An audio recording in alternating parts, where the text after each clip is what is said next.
Hey guys. So before we get to today's show, I wanted to tell you about a promotion I'm running for the next month.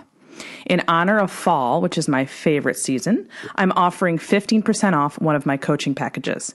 If you go to suzannebenker.com/coaching, you'll see 3 packages at the bottom. The first one is for engaged or newly married couples who want to learn the 4 main potential stressors of every marriage and how to get a handle on those now so they don't become a problem later. I cannot convey enough the significance of early intervention in a marriage. If you heard last week's podcast with Les Parrott, entitled Saving Your Marriage Before It Starts, then you know what I'm talking about. I work with a lot of women who've been wives for some time and they're just now learning how to be married. And that's why I offer this package for both women and men who are newly married or even engaged. I'm so passionate about helping people know what they can do in advance to make their journey 1,000 times easier. So go to suzannebenker.com/coaching and scroll down to the first package labeled premarital/newly married.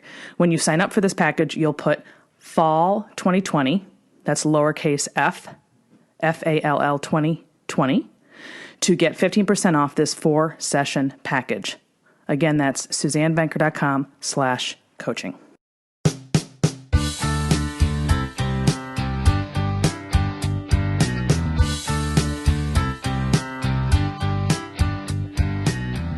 From the magnificent Midwest, this is the Suzanne Venker Show, where men and women are equal in value but wildly different by nature. Join us here every week when we challenge the culture's hugely flawed narratives regarding men, women, sex, and love. From coast to coast and from around the world, thank you for joining us. This program is brought to you in part by Let's Get Real, where forensic accountant Tiffany Couch uses her financial skills to shine the light on the real issues we all face every day. If you would like to make decisions based on facts rather than on rhetoric and cultural pressure, go to letsgetreallife.com, a place where you can find tools to improve your communication skills and to increase your connection to humanity. That's letsgetreallife.com. Today on the show, we're going to talk with best-selling author John Gray about his wildly successful book, Men Are From Mars, Women Are From Venus, as well as the newer version of this #1 relationship bestseller, Beyond Mars and Venus. But first, a quick reminder to please become a Patreon supporter if you haven't yet. Just go to thesuzannebenkershow.com and scroll down until you see the Become a Patron button, where you'll find 4 very economical levels as well as free gifts for signing up. And if you have a business you want to promote, there's even an option for that. Finally, I love to get reviews and would be ever so grateful if you would take a hot second to go to whatever platform you're now using and write one. So there are relationship experts, and then there's John Gray.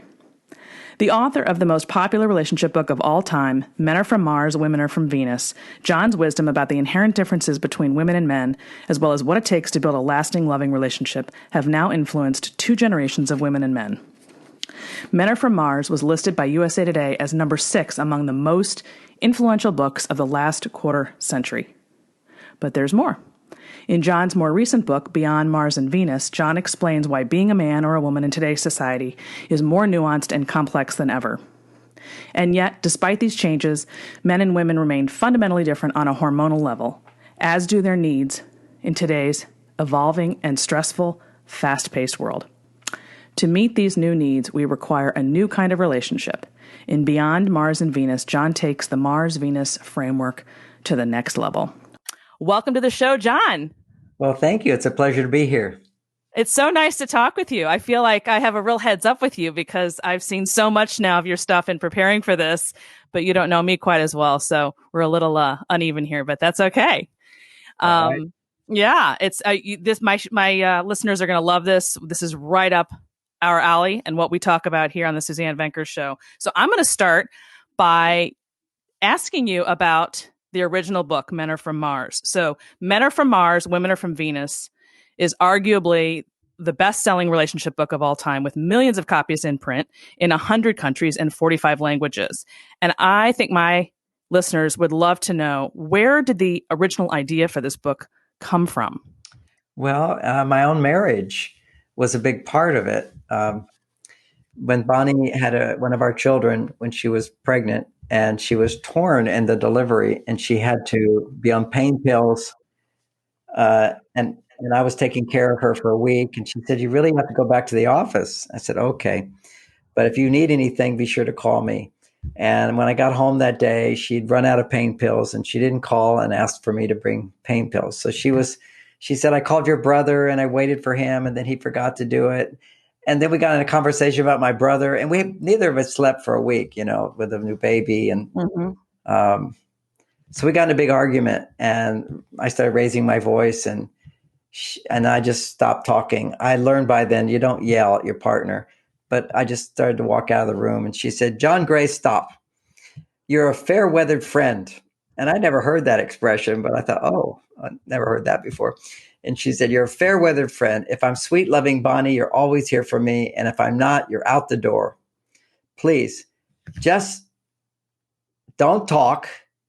Come sit next to me and put your arm around me. That's all I need. Just don't talk. Put your arm around me." And so I thought, well, I can do that, because talking was making it worse. And so I went over there and I sat next to her, put my arm around her, and I was angry. We were in an argument, cold inside. And she started to cry in my arms, and she melted. And my heart started to melt. I'd say 50% of what I was upset about was just gone.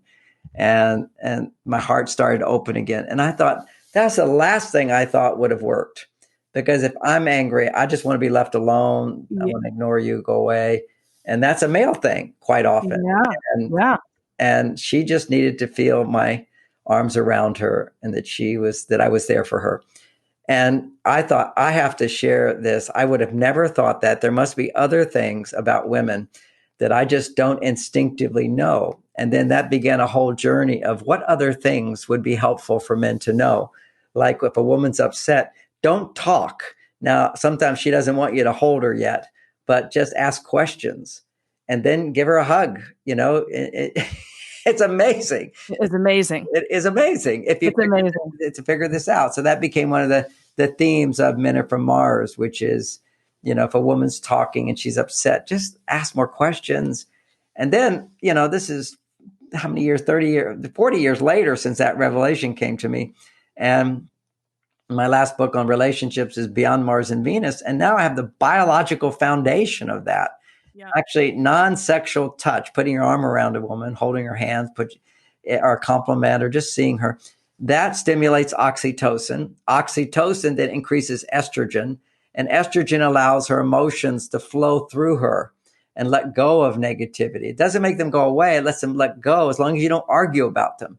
And estrogen puts her out of fight or flight, allows blood flow to go to the emotional memory, where she begins automatically to remember all the good things about you.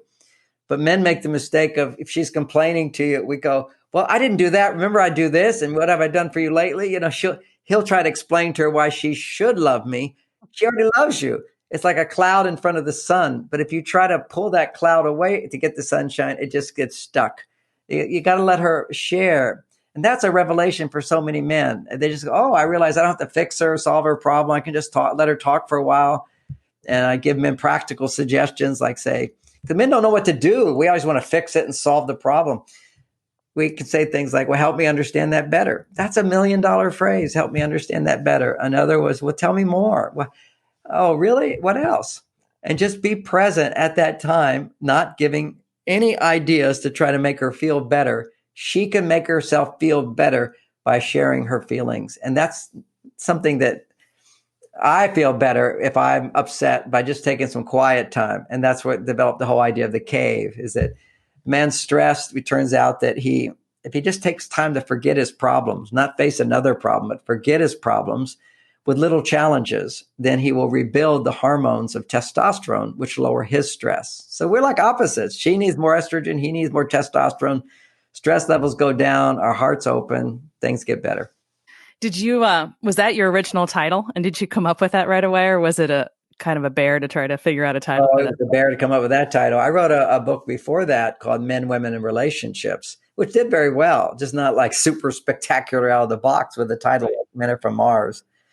I remember when I came up with that title, I mean, I'm a very spiritual person. I prayed for a couple of years. I said, "Please help me find a hook where I can talk about men and women being different, That's very smart. That's not too, doesn't upset people. Because back then, and even now still, if you talk about men and women are different. Oh, God. You don't get me started. Yeah. Yeah. It's just like, you can't do that in certain areas of this world, particularly the universities. It's just it's.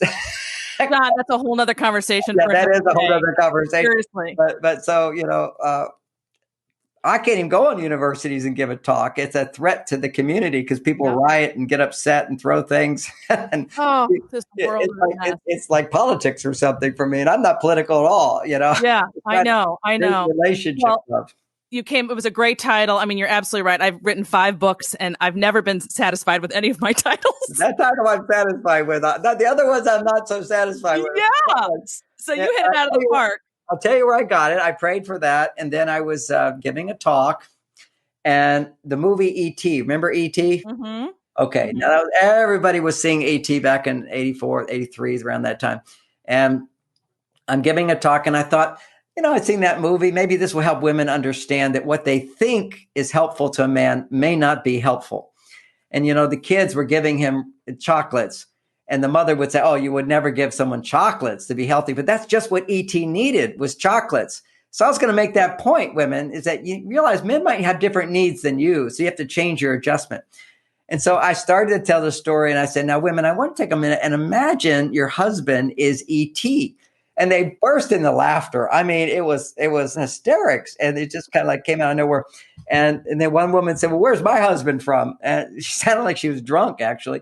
And I said, just off the cuff, I said, Mars. And everybody laughed about that. They just thought that was the funniest thing. And I said, thank you. My hair. Oh, my God. That's a great story.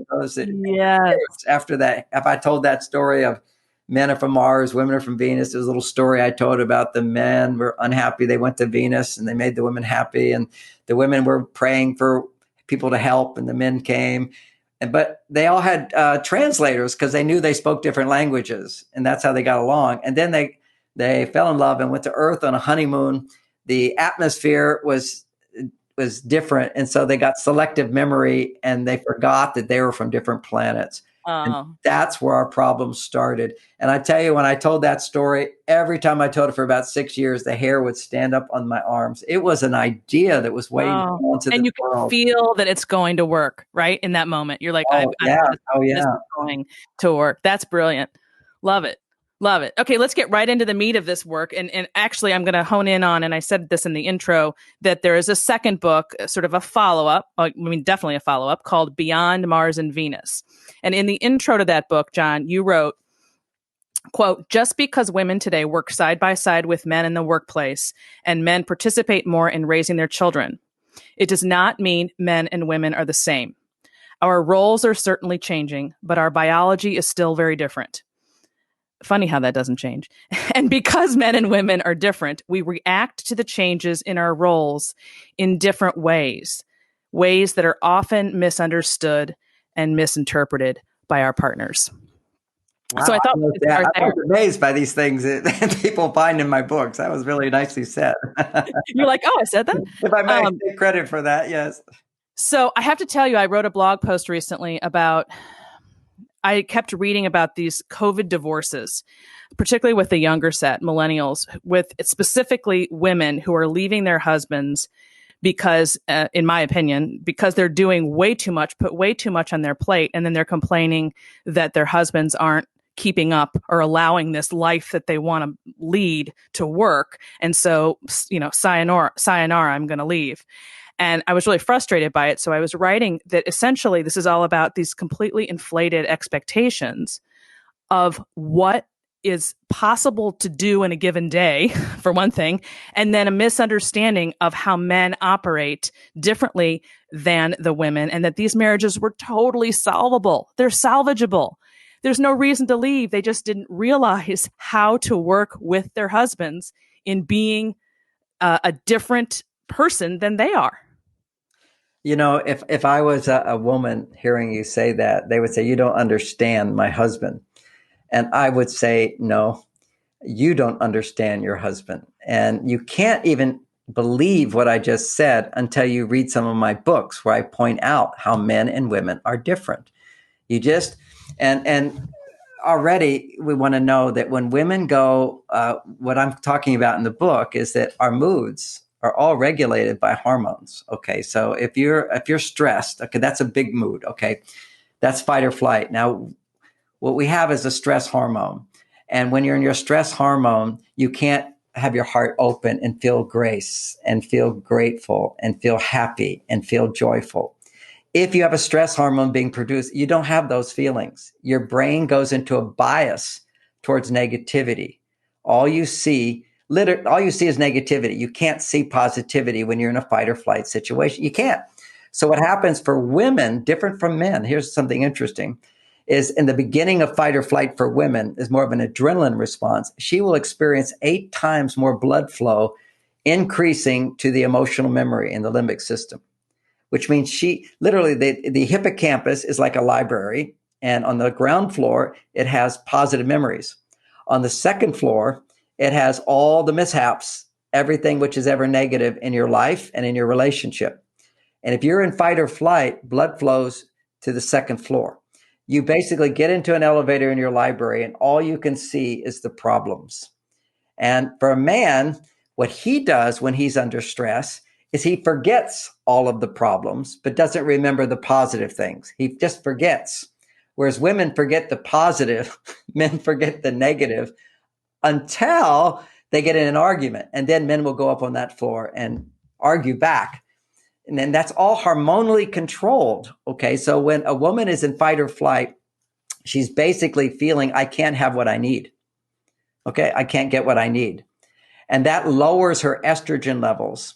So if she wants to be happy in a relationship and be able to appreciate what she's got and have better communication skills, she has to increase her estrogen. That's what that whole book's about. It's all very scientific now. It's a foundation. And if you can't increase your estrogen, then you're not going to feel love. And all your brain's going to do is go into a bias towards negativity. You can't even remember why you fell in love with this guy. And you go into a state of hyperdrive. Your body is now making male hormones more than female hormones. And the symptom of that is overwhelmed and stressed. I have too much to do. So I wish you were there when I'm doing my coaching session. So I'm a marriage coach and I work with women who are in this boat, like I said, from just similar to the article that I had written about what I had been reading, that because they're doing too much than is possible to do, it's exactly like you say. Yeah. They've gone into this masculine mode of do, and they have no idea how to get back into their feminine space. So we're going to talk a little bit about that. In fact, I guess I'll just ask you that now. So you talk about having those estrogen levels heightened, I guess, in you as a woman to be able to access this. So what are some ways that women can do that? It's a big story, and we'll do some practical things right away. Okay. And it's anytime you feel safe to ask for help, your estrogen will go up. Now, so what you could do is you'd say, oh, I have a lot of feelings that have built up through my stressful day. I'd like to talk about them. And you don't have to say anything or fix it. I just want to talk for 5 or 10 minutes and have you say nothing, and I'll feel better. And you actually will. And the better you get at it, it will feel even better and better. You might also say to your partner, and these are things your partner can do for you. However, if you're unhappy with your partner, that won't work. It only works if you're already happy with your partner. If you're unhappy with your partner, you have to see your mistake in that moment is you're blaming them for your unhappiness. And that's not their job. Their job is only to make you happier. Your job is to make you happy. So anytime you're thinking my unhappiness comes from my partner, you're looking in the wrong direction. You have what's called a life. And the reason there's so many problems during COVID. Is people have lost their life. Yeah. And now what happens is their partner used to be enough because in a sense, they were like vitamin D. And if you have all your vitamins and suddenly you get vitamin D, which is sunshine, you go outside and you go, oh, I feel great. The sunshine makes me feel so good.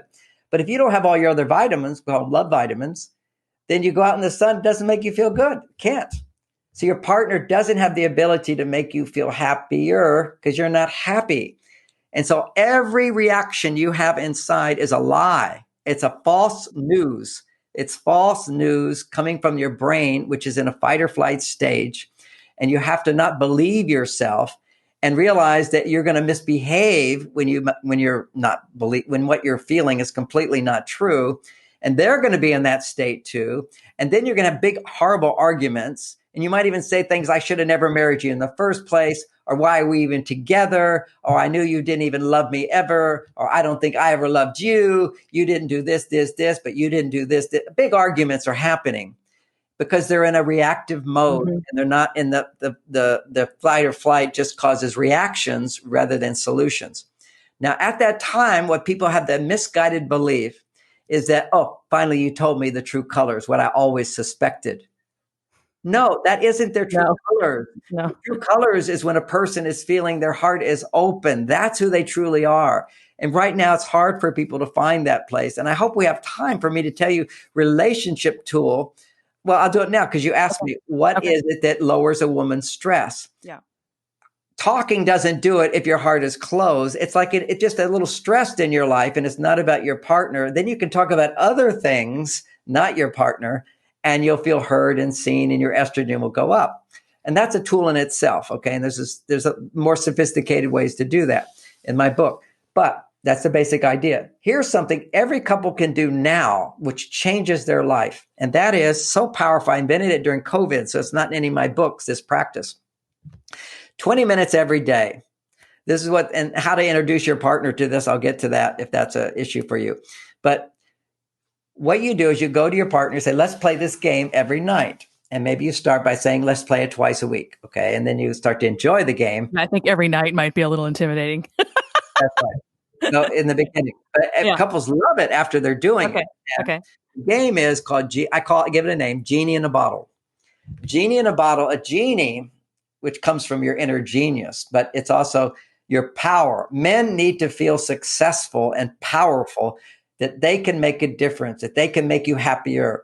And that raises their testosterone. Now, what people don't know is that when men's testosterone is low, that's when they get angry. If a man's testosterone is high, let me say this again. If a man's estrogen levels are high and his testosterone is low, his femininity is greater, that's emotion, and his testosterone, which is detachment, is low.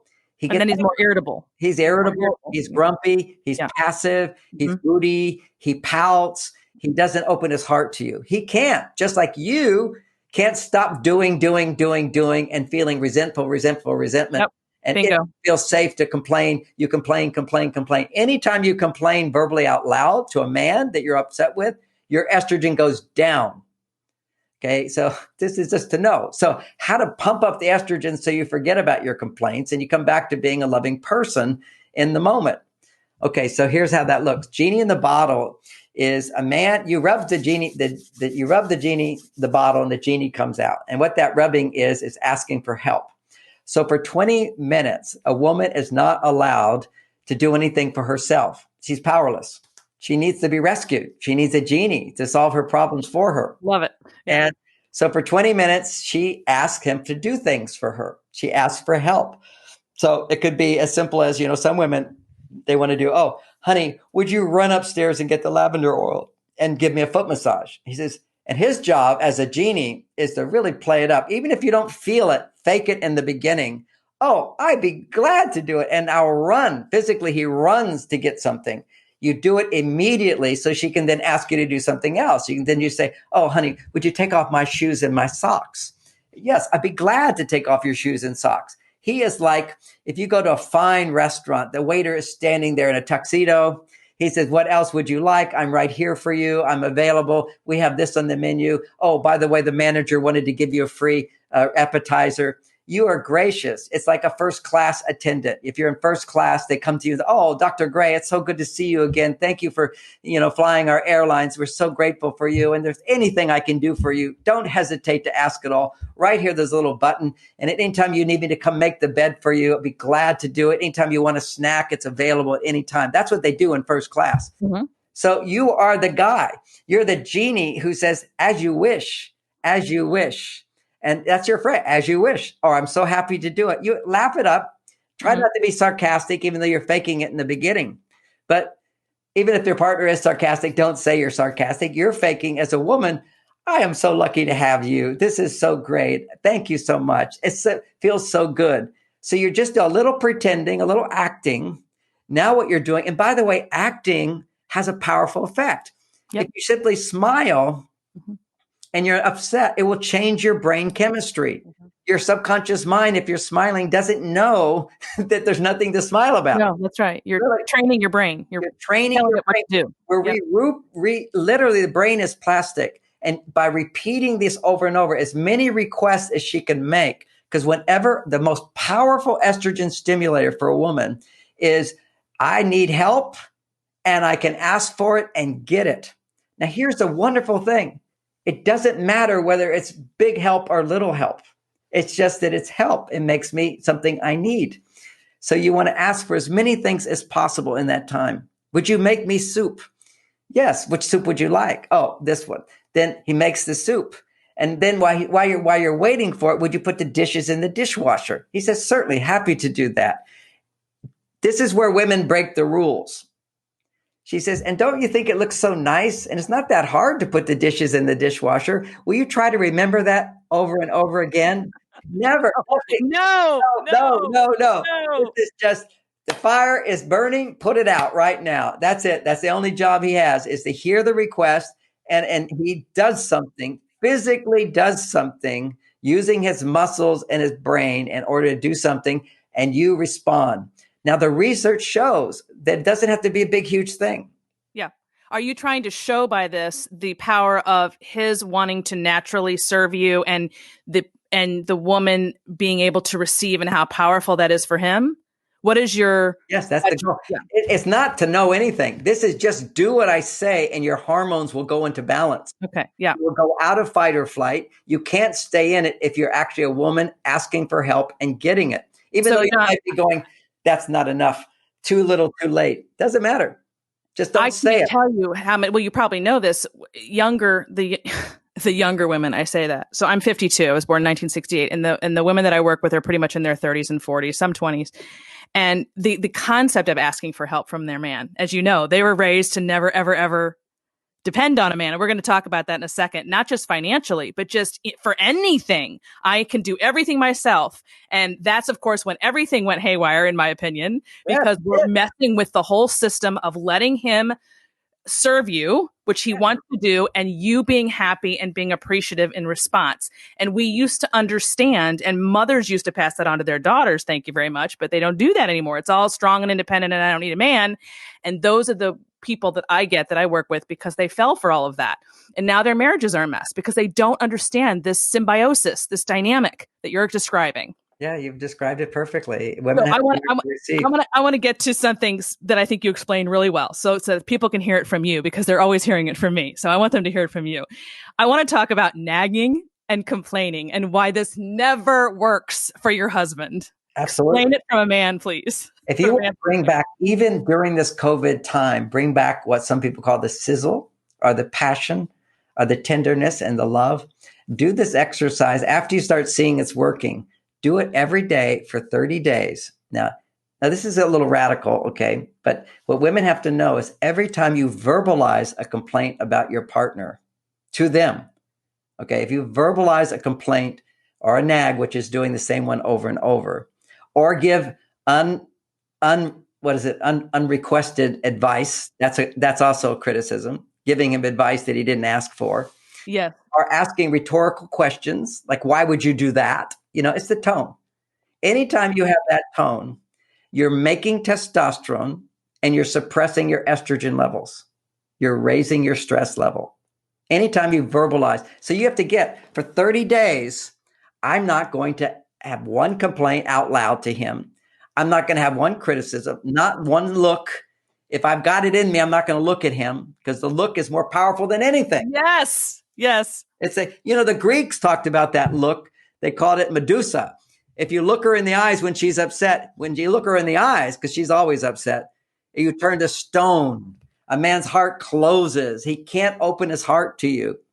I can't explain enough to women the power that they have in their marriages and in their relationships just by existing and walking in the room. That's right. That's it. I mean, men are so attuned to what you are feeling, and you have the power to lift them up or tear them down. Yes, yes. And so, but the complaints are there. You see, when you're on your male side, if you're a woman, you're in fight or flight. Now, you can be, let me just put this, you can be on your male side and culture your female side so you can be balanced. Okay. That's our goal, is to be balanced. So we're not saying women can't be independent. We're saying women need to be independent and also dependent, and a balance, which is interdependence. Exactly. That's our new challenge today. I always phrase it as, what you do during the day is fine, but just turn it off. You have to bring in a completely different set of skills at night. It's just, you just cannot be the person that you are during the day with your man. It just doesn't work. That's right. It doesn't work. And so you have to find, these are techniques to come back to your female side. Let him be the man. Okay. Let him provide for you. Bingo. Amen. And it can't be so, I don't need help. And some women are convinced I don't need help, but often they say it's because if I don't do it, it won't be done right. Well, it's just because you're doing it so quickly, you're not even giving him a chance to do it. And then if he does do it, you complain about the way he does it. That's not the way to do it either. Exactly. And if he does something for you when you're stressed, you go, yes, but you didn't do this, or why didn't you do that? You could have done this and that. There's always some criticism that comes out when you're stressed. You just have to go, here's what you do. Fake news, fake news, fake news. Whatever my brain's telling me, fake news, fake news, fake news. Don't say it out loud. Don't believe it.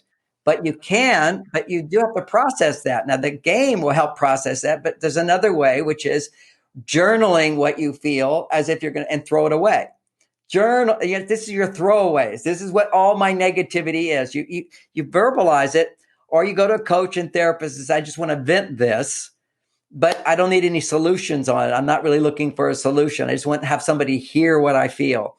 That can be very helpful, as long as you're not using that in order to get something. See, if you use negativity to get something, it becomes a route in your brain. It's a highway in your brain. Anytime you're stressed, you go right to that negativity. You go right to that place. So you can't use negativity to get what you want. You can identify the negativity and say, now let it go. But sometimes women will talk about their negativity about their husbands to girlfriends, and they're actually looking for their girlfriends to sympathize with them, to feel bad for them, to reinforce, oh, that's why I should leave my husband. So they're actually trying to get somebody's to change. Mm-hmm. Mm-hmm. So you can't have any intent with these negative emotions except like a child crying, throwing a tantrum, and you're going to listen to that child and say, I understand. But the whole time, in the background that they're just making a big deal out of nothing. Okay.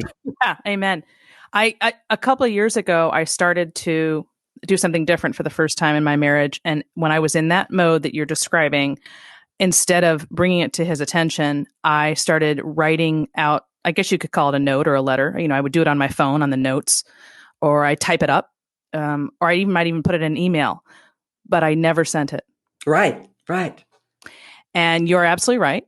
It got out of me. He never heard it. And it was a win-win. I can vouch that it has been a win-win since I've been doing that. He doesn't even know I've been doing that. So if he listens to this, he'll learn that. But in the past, I would go to him with it. The power of that is there's a part of us that we have to transform by reflecting on things and letting them go. And the fact that you would write the letter to him, and I even give you a structure for doing it in my books called the feeling letter, which goes into all your feelings, which makes it more efficient, but still write to him what you want to say. And by not giving it to him, basically you're saying, I'm not going to use this to get a result. The result I'm looking for is it just gives me more awareness of what I want to let go of and not express, because I trust that if I learn how to open my heart in his presence, he will give me more. That's the whole dynamic of it. So, John, tell people, how do you talk a lot about change, how you get your partner to change. What does speak to a man what's the opposite of the nagging and complaining then? I guess is what I'm trying to say. 4 steps. And this is a free course I give at my website called How to Get Everything You Want on the front page. It's wonderful. Over 4 days, you get all these classes and questions and affirmations and the whole shebang. But your bottom line theory here is 4 steps for a woman to get more in a relationship. 1, stop doing what's making him weak. Okay, make him strong. But the first step is stop doing complaining and nagging and withholding and judging and rhetorical questions, giving advice. Give up trying to change him, because what doesn't work is anything you do to change him doesn't work. Even though we're talking about how do I get more? You get more by not trying to change him. That's the first step. That's not enough. Second step, you're only wanting to change him at a time where you're feeling stressed. So you have to de-stress without depending on him in any way. So you have to have a life where you get all your love vitamins fulfilled, like your children, your work, your time in nature, your relaxation time, your singing and dancing time, your whatever, all the things that you enjoy doing where you feel supported by the world and others that aren't dependent on him. That will build your female hormones up. So you've got to take responsibility for your happiness. First, you said, I have pushed him away with all this other stuff. So let me stop that. But the only reason I pushed him away is because I wasn't happy. But why I'm not happy is not him. It's me and my choices I make. So now let me find my happiness. And God, by the way, is a major one for women. God tells you you're not alone. God says no matter what, you're going to heaven. You see, God makes life safe, whether there's a God or not. If you believe there's a God, your estrogen levels go up. So you talk to God in your journal too. You pray. Prayer is a huge part of my life. Anyway, so you do what you need to be happy without blaming him for your unhappiness, even though your mind can go, but he doesn't do this. He doesn't do this. He doesn't do this. And you can say to yourself, that's because he doesn't get the love he needs. He can do that. Maybe most people, he did that in the very beginning. Didn't he do it in the beginning? Yes. And so to a great extent, you can get more. So you give yourself what you need. Then you give him more love from having received more in your life. Okay, now it's like your bank account is full. Now you can overflow, but you have to be careful how you overflow. You have to realize the love that men need is not for you to do things for them. See, yeah. Women think, oh, now I'm going to give him more. I'm going to give more, do more. No. What men need is messages that they're appreciated. What men need is acceptance. That's the no complaining. He's already feeling like he's getting what he needs there. But the other one is trust. That's where you have to practice asking for more in small increments and appreciating what you get. So maybe he doesn't do this, and this. What's the littlest thing on that list that maybe he would do for you if you were feeling very loving and supportive? You give him, and then slather it on thick when he does it. Make a big deal. Ask for little things and make a big deal, just like this game does, by the way. So you're going to come back and give more of what he needs. And what he needs is, first of all, is to be accepted for who he is, loved for who he is. Then you give him more, which is that's step 4, is to take it over the top, is you ask for help and get it. Okay. When you ask for help, you give a man the opportunity to succeed, because just appreciating men doesn't take it to a higher level. What appreciating him does for what he has given you. And part of the way you can communicate that after your heart is full is you can go back to him and say something which is quite magical, which is, honey, I realize I must have really turned you off when I did this. I'm so sorry I got so upset with you about that. It really wasn't a big deal. It really wasn't a big deal. I'm so sorry that I said this or did this or was this way. If you say you're sorry, what man does it? No, it's okay. It's okay. It's okay. But if you're always like making yourself right, men will go, no, you're wrong. It's just the way it is. Come with love. Come with some apologies is a good thing whenever you can. I realized the other day, we had that argument. I was so mean when I said this, or I shouldn't have done that. I got over emotional at the time. He'll go, wow, what happened to my wife? Yeah, absolutely. And now the thing you tend to think is, well, I wasn't the only wrong person. You also, don't tell him that. He'll be bigger than that. Be bigger than that. Be bigger than that. And then, well, I wasn't so nice either. You go, well, you did your best. Give him a break. The more you give him a break, suddenly he's getting the love he needs. Then if you're still not getting more, then you start asking for more in small increments. And here's an example of that. Let's say you want more romance. Okay, how do you teach a man romance? Okay, you say to him, that would be like a romantic date. You say, honey, next week, I noticed there's 3 things in the paper. Or I was talking to my friends. There's this concert, the Golden Gate's open, and these are and the beach I hear is really wonderful at this time of the year. Okay, whatever it is. And you say to him, here's 3 things I'd like to do next Saturday. Would you plan it? Would you pick one and plan it? And he goes, well, what do you want to do? All three would be fine, but would you pick one and plan it? And that would make me really happy. And he'll go, okay, I'll pick it. Then when he does it, he knows you're going to be happy because you picked it. You didn't ask him what he wants to do. You asked him you're telling him what you want. You're giving him the opportunity to make you happier. Ultimately, that's what raises he wants. Testosterone. And not all men know that, by the way, but their body knows it. There's something that you said that goes hand in hand with what you're saying right now that I highlighted here. I wanted to make sure to ask you about. You said when you need more than a man can provide, he stops giving. Yes. Explain that. Okay. When you're wanting more than what he can give you, all he's going to feel is inadequate. When men feel inadequate, their testosterone goes down and their estrogen levels go up. Okay. They get emotional, they get irritated, they feel guilty, they feel unworthy, they feel like a failure. And then they get all defensive about stuff. They start taking things too personally. Everything's an irritation to them. So it's about learning how to communicate what your needs are. And see, your needs aren't that great if you're already happy. That's who you were when he was dating you. Okay. You were just, and he could basically dating is playing the genie in the bottle game. He's doing little things for you. That's what romance is.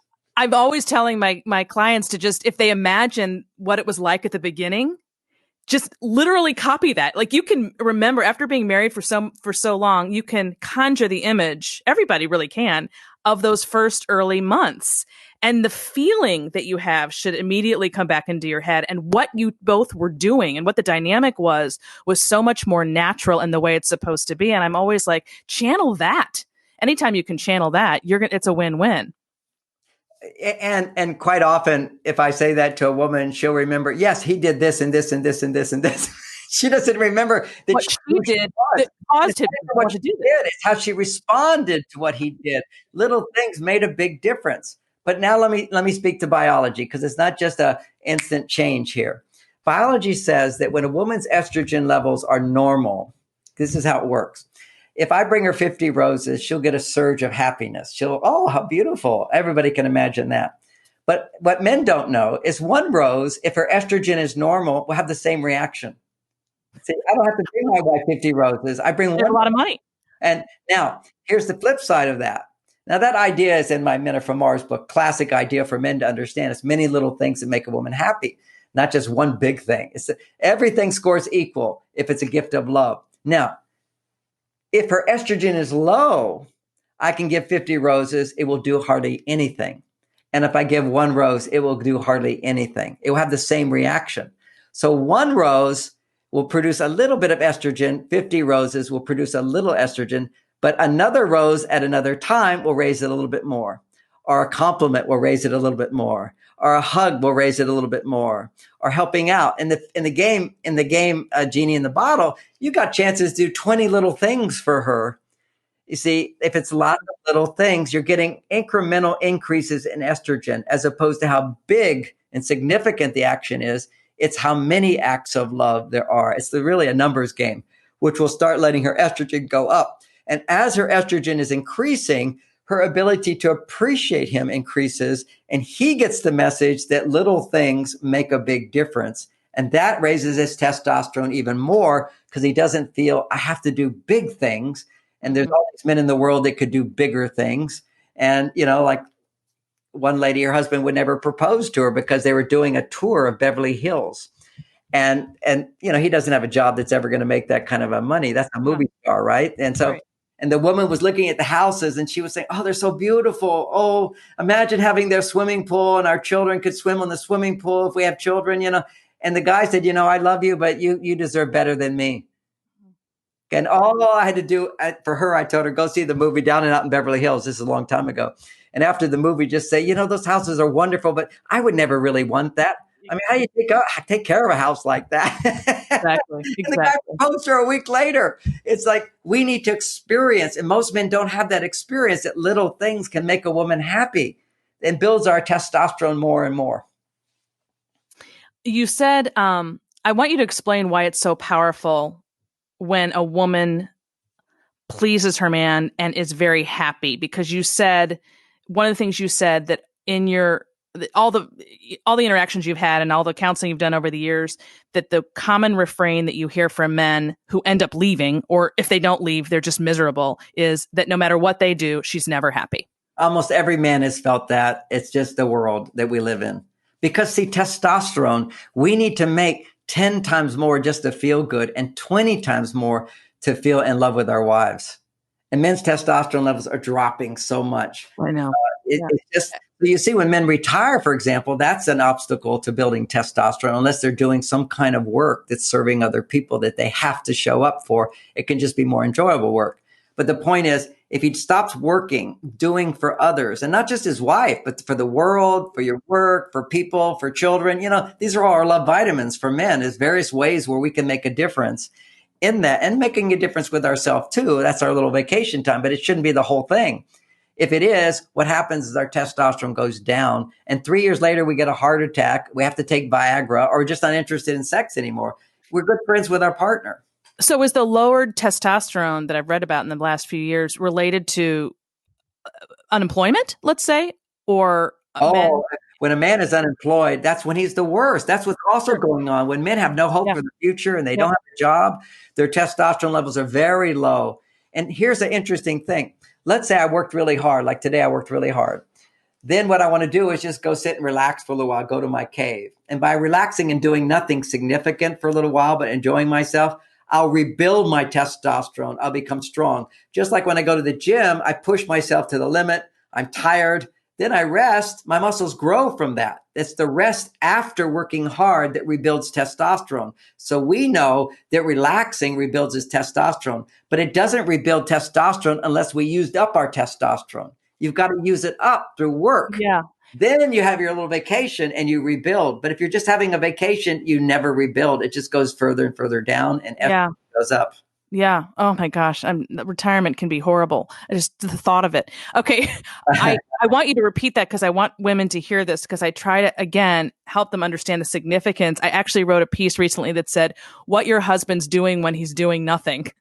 These are great pieces. I like it.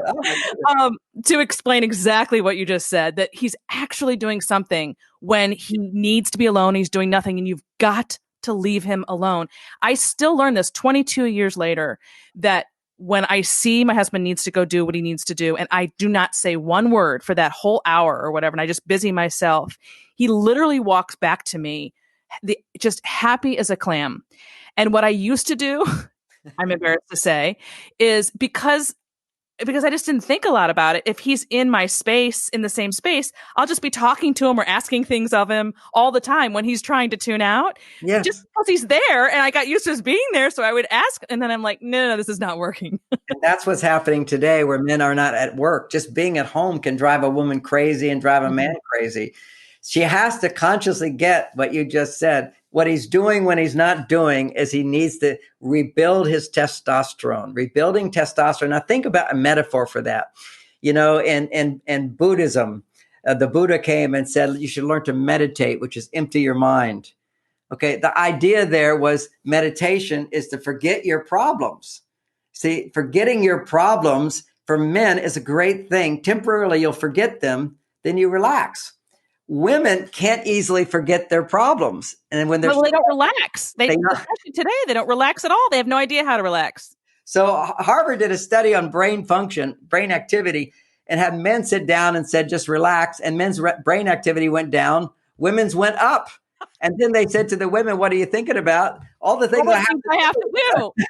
And the man, what do you think? What are you thinking about? Nothing. Because we can do that much easier than the women. Whereas it's not that a woman can't get there, but if she has to, instead of doing what I'm teaching women is talking more, connecting with your feelings. That's the whole key. When you would write out what you're upset with your partner, was a perfect way to lower your stress levels if you don't give it to your partner. Definitely.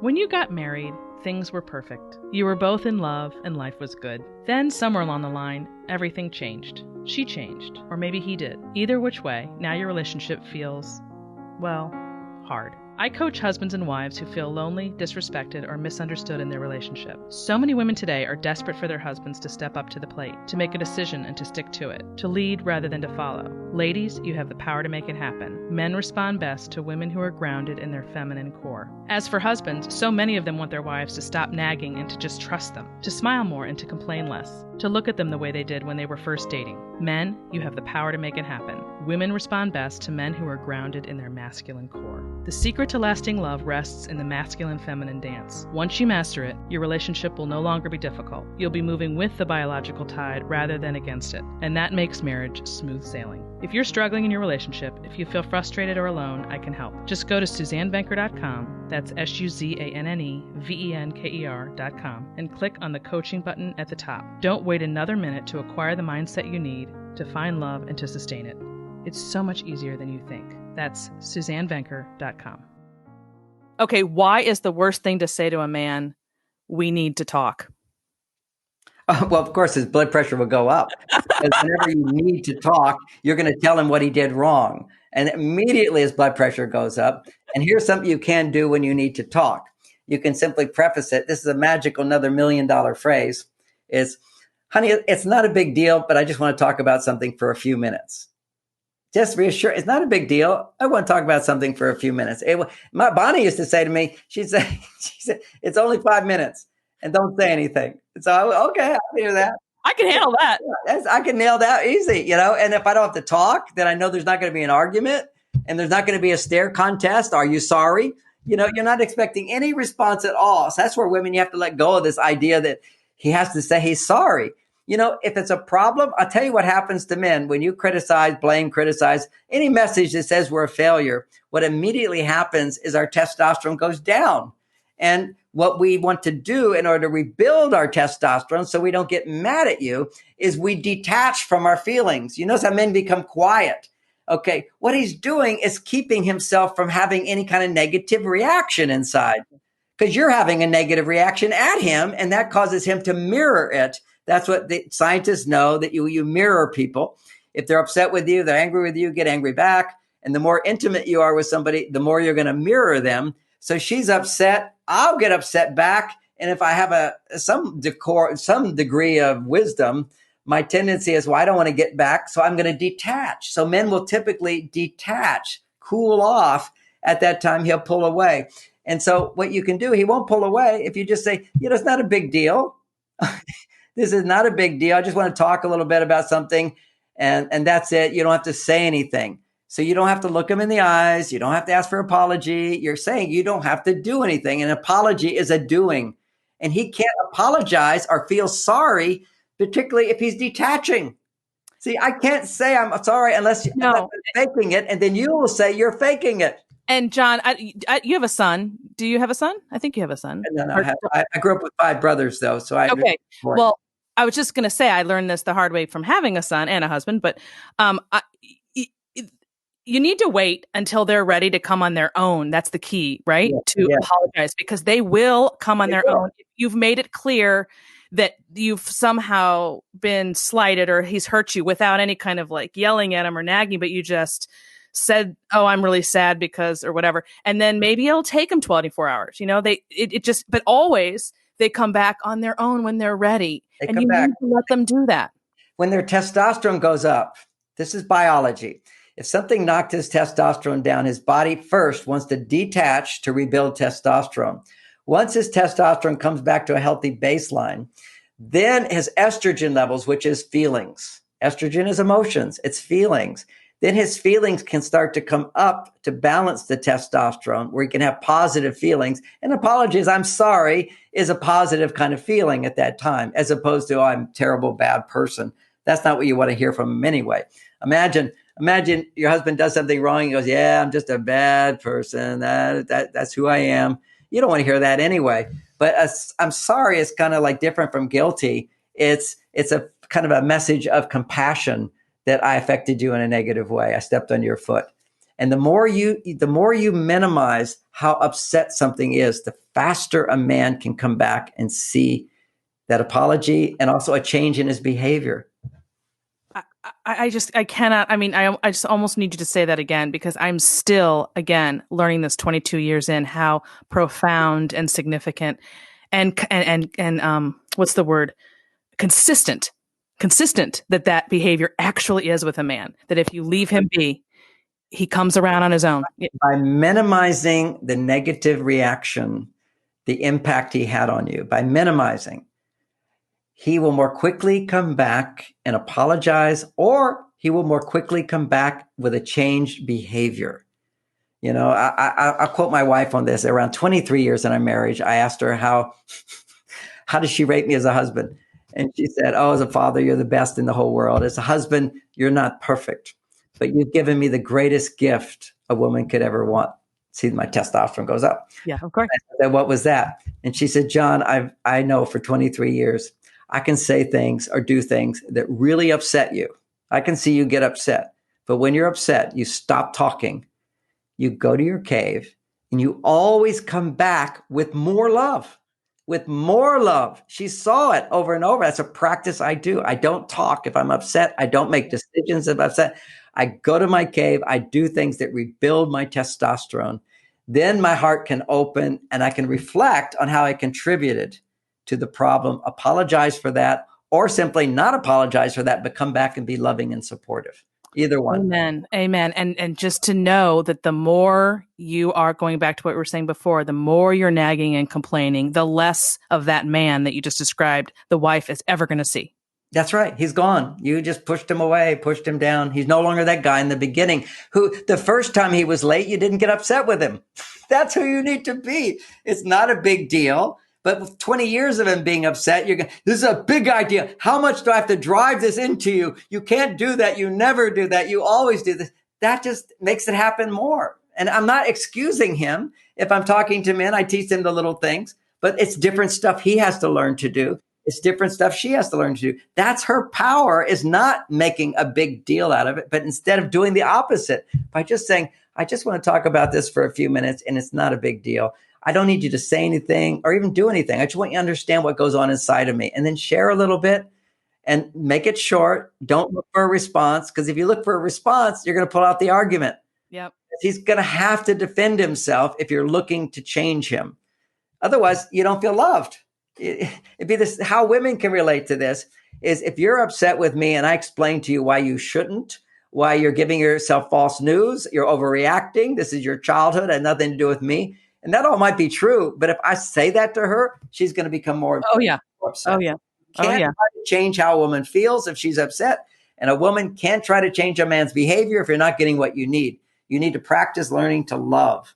And love is not changing somebody. It's accepting them, embracing them as they are. And how can I embrace that? Back off in the first step. Stop not embracing it. Start embracing yourself. Then go give him what he needs to start appreciating what he has done, forgiving him for what he hasn't done, and trusting that he's always doing his best. Now he's going to start feeling more loved. And when you start feeling more loved, then you ask for more. And that's how you get more in small increments with big rewards. Awesome, John. We could go on forever. This is great. I really appreciate your coming on. And before I let you go, I want to make sure that people know, because this is a really interesting tidbit, that you were a celibate monk for 9 years. I thought you could maybe tell people a little bit about that and what that experience was like. It was a magnificent experience. So, I teach people how to bring back to passion in their marriages. And maybe that's not for everybody. I was a monk and I was completely happy. The reason I stopped being a monk was that my brother was bipolar and I wanted to help him by studying psychology. I thought that could help him. Unfortunately, it didn't. And he ended up committing suicide. Oh. But in the journey of trying to help him, I realized, getting a PhD in psychology, I then discovered that everything they're teaching in the universities doesn't make sense to me at all. I'm just, I'm a common sense person. I just didn't buy into it. They're all trying to say that men and women are the same. And then when I got my PhD and I started counseling, I saw that over and over and over, women were misinterpreting men's behavior. And then when you misinterpret a behavior, your conclusion is, he doesn't love me. And if you're telling your little emotional self, he doesn't love me, it raises your stress consistently. And men, basically, if their wives aren't happy, they're saying, no matter what I do, it's not enough to make her happy. And what I learned is, and I teach men this, women are like the weather. They have their moods. They're going to go up and down. It's like, just put on a raincoat, put an umbrella up. Don't take it personally. You have this amazing power, men, once you understand women, to not take it personally. She's upset with you. Let her be upset. Don't interfere with that. Actually help her by listening to her and not getting mad at her, not complaining to her. And she'll come back to her estrogen because she feels safe and being able to express herself. So both sides have lessons to learn, and they're usually the opposite of what we think. Well, and the opposite of what we're taught from the culture. Oh, this is great. And I love, out of all the different things that I've talked about on this program with respect to these differences between women and men, this is the one that really honed in on the hormones. And I knew that you'd be perfect for that because that's what you do. So it's been very informative, really, really helpful. People are going to love it. I so appreciate your coming on. I hope to see you again. It's been great fun. Oh, it's great fun. And listen, people can get my free course at marsvenus.com. It's free. Just go there, take the course, and it's wonderful. And we're getting the rave reviews on that course that I used to get from Men from Mars when everybody was reading it. See, not everybody's got it. So they're not right. But people are getting in 3 days, kind of like what that whole book did in a short little course that we give. Oh, that's awesome. So marsvenus.com. That's correct. Yeah. Well, everybody can remember that for sure. Awesome. Thanks, John. Really appreciate it. Thank you. And that ends this hour of the Suzanne Venker Show. Don't forget to tune in next week when we talk to Mallory Millett, the conservative sister of the late feminist activist Kate Millett. Finally, don't forget to continue the conversation on Facebook. Just type in The Suzanne Venker Show in the Facebook search bar and you'll find it. Also, please recommend this podcast to one friend you think would enjoy it, and don't forget to leave us a review on whatever platform you're now using. Finally, if you have a question or comment for me, you can email me at suzanne@thesuzannevenkershow.com. Thanks for listening, everyone. Have a great week.